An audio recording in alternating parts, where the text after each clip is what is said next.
You have to have training, commitment, advocacy, patience, passion, and love.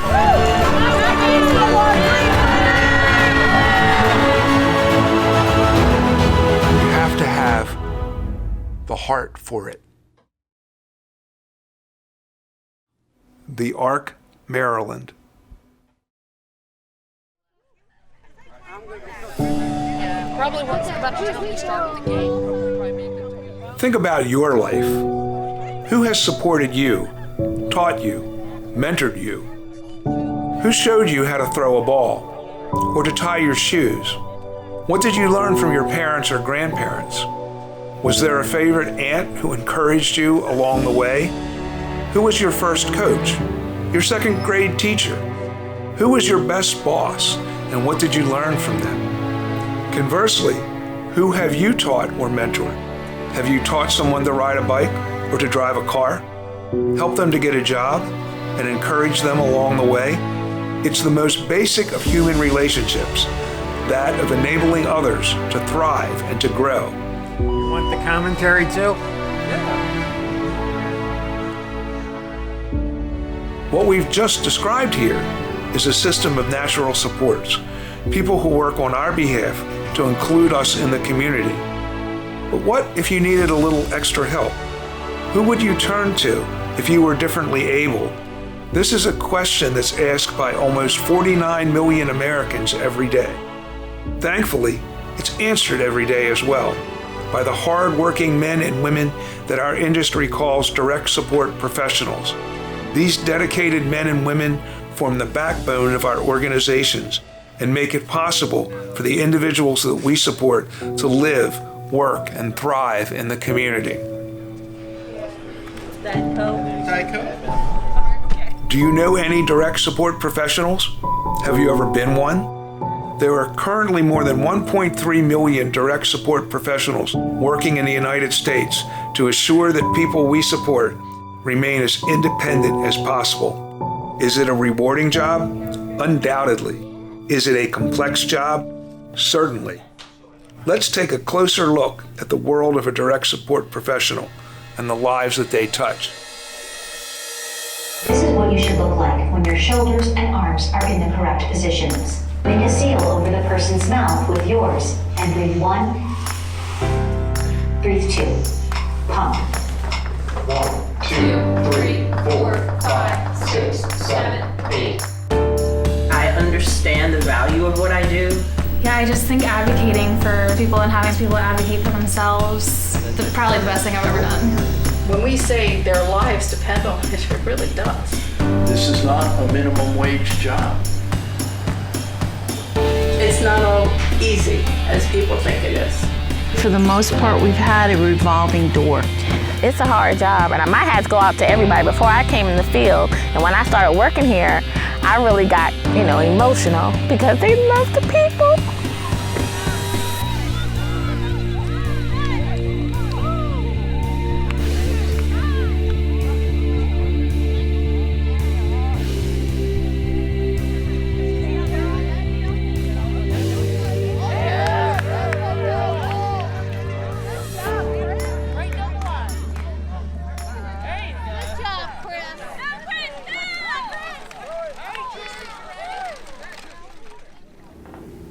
I was kind of like the outside kid, and having Doris and Sarah in my life has just changed me forever because they've really helped me a lot. In this last class, we finished up talking about the significance of I did the 2 extra years of high school as a transition because they didn't want me to lose everything that I have, or else I wouldn't have Doris and Sarah in my life, which would have been very devastating. Kim's still with me, and she left for a while, and I cried. I thought she was never coming back. She went to get married, and I thought she was never coming back. I was like, this is it. It's over. And then she came back. In many cases, apart from the supported individual's immediate family, the direct support professional is the most important person in his or her life, often becoming the key to pursuing the life they want for themselves. I think there's a myth out there that, people that have disabilities, they are saying, well, they don't want to do anything. They just want to stay home or whatever, that kind of thing. And that's not true. They want to go out and they want to work and they want to be successful and they want to have, that importance in their life. And I think that's important that they have that. It would be different if I didn't have any supports at all. Then I'd be absolutely not driving, absolutely going nowhere and bored out of my mind. I would certainly agree that we take care of people with disabilities, but to be a little more specific, we help them take care of themselves. We want to make sure they can be independent. Give us some time. Yeah. That makes me feel like I have a purpose, and seeing this guy go through life and be successful, it's something else. It's something to see for yourself.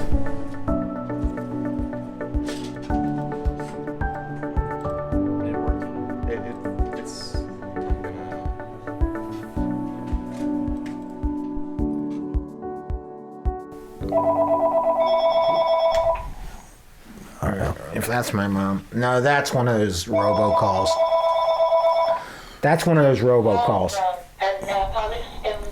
See, I also get robocalls, which I don't know if you know what they are. They're those calls that you don't answer.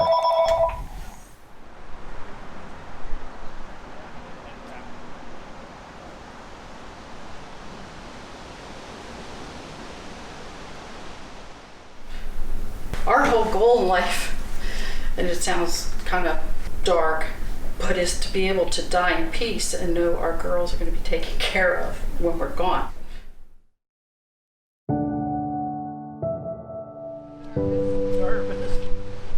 One of the reasons that we've been supporting the ARC over the years is because they're the people that put the programs together. Building programs and finding good direct support staff is probably the biggest challenge. Without direct support professionals, Gail and I would have a very different life than we have today. I like to say we have a life now. Heather needs 24 hours, 7 day a week care. She can't be left alone. I have her home with me and I think to myself, I don't know how I did it. No mission is of more importance than for a parent to ensure their child has the opportunity and supports to live the life they choose. For many, the work of direct support professionals makes this possible. If I didn't have support staff, I'd probably have to retire. You just can't have any staff who may be just dropping in here temporarily.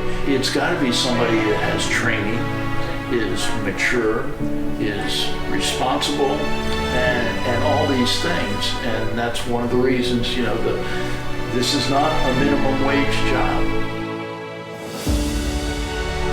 And we love direct support professionals. We couldn't live without them. They've made such a difference in our girls and in our lives. Thank you.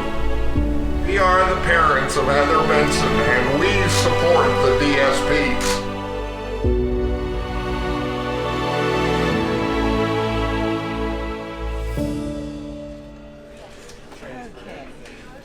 My name's Matt. I'll be taking care of you all today. Can I start you with something to drink? In my job as the trainer, I tell everybody coming on board, you're not going to get rich working here. If you're here for a paycheck, you can go somewhere else and make more money. But you have to have the heart for it. Direct support professionals must be dedicated to the people they support and committed to high levels of training and responsibility. Many leave in the first 6 months for a better paying job and less responsibility.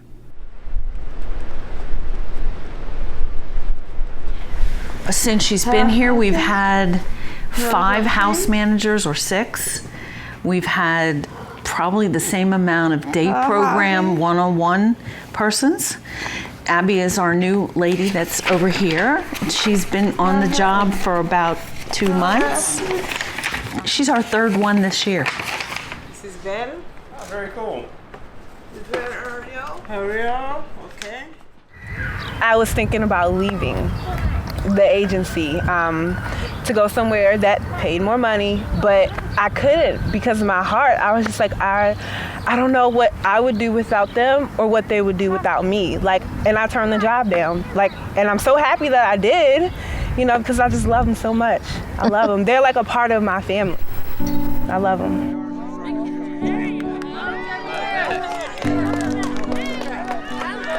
It's not often you really get a chance to impact someone's lives in a meaningful way. That means everything. This is what I was supposed to do. I'm here for her. She knows. She feels it. So I think a lot of people don't really see it as a professional role because of the pay scale is just above minimum wage. Our direct support staff have a lot of responsibilities regarding training, state mandatory requirements, and I think a lot of people are just not aware of the level of professionalism required for this job. Despite the high level of training and tremendous responsibility required by the position, the Bureau of Labor Statistics has no standard occupational classification for direct support professionals. I am a DSP. I'm an ESP. Okay. My name is Doris. I am a DSP. I'm Megan, and being a DSP is a great job. My name is Sarah, and I'm a DSP. I am a DSP. I'm Aiden, and I am a DSP. I am an advocate, and I value my DSPs. We asked previously if you knew any direct support professionals. Now, with certainty, you can answer with a resounding yes. Now that you know them, be sure to thank them for their dedication, for their professionalism, for their commitment to empowering those that we support to live, work, and thrive in our community. We can show our gratitude by ensuring that state funding is sufficient to compensate DSPs as the professionals that they are. We can thank them by encouraging the Bureau of Labor Statistics to create a standard occupational classification for direct support professionals to recognize their work as a major career option. Most of all, we can make sure that they are treated like true professionals and valued as such. Learn about direct support professionals, the importance and impact they have in our community, and how you can join our efforts. The time for change is now. Share your direct support professional stories with the hashtag #MoreThanTheHeart for it. The Arc, Maryland.